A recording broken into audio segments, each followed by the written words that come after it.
Lord Mayor Schrinner. I'm Aidan Mulhern, and I'd like to tell you about the plastic waste problem in Brisbane. The way that I know that there's a problem is that I once went to the CBD of Brisbane. I saw the equivalent of a garbage truckload of waste. Let's see what I found on the internet.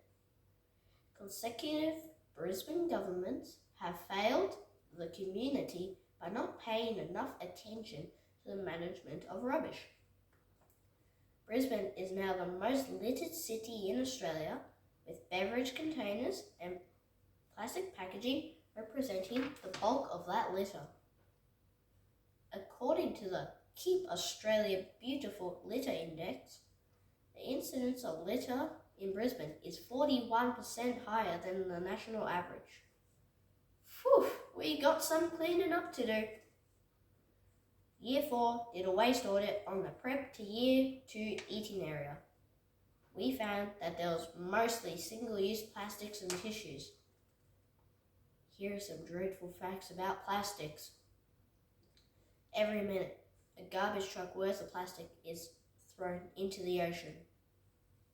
It is estimated that 6.35 million tonnes of waste is dumped into the ocean every year. Now, onto how ginormous piles of waste affect us humans.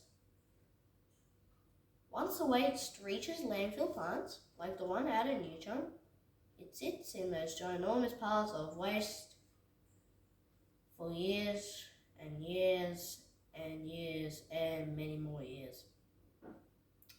And well, at some point of those years, it has to rain, and when water mixes with polyethylene, it creates a deadly fluid called leachate. When leachate finds its way into water systems, it mixes with water to make water extremely toxic. And that's the water we drink. We can either get really sick or even die. Leachate is what affects us humans most.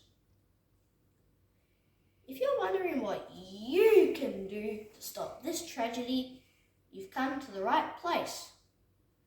I have one solution, and that is bins that scan your bottles for single-use products, and then the bin saying which bin the product goes in. Simple. Although this may cost a lot of money, I care about my future more. My idea will help stop a large amount of single-use plastics going into our waterways. If we can reduce, reuse and recycle our single-use plastics, we will make the ecosystem we live in become healthy once again. We will conquer plastic pollution together! Thank you for watching this video, Mr. Schrinner, and have a lovely day. Stopping pollution is the solution.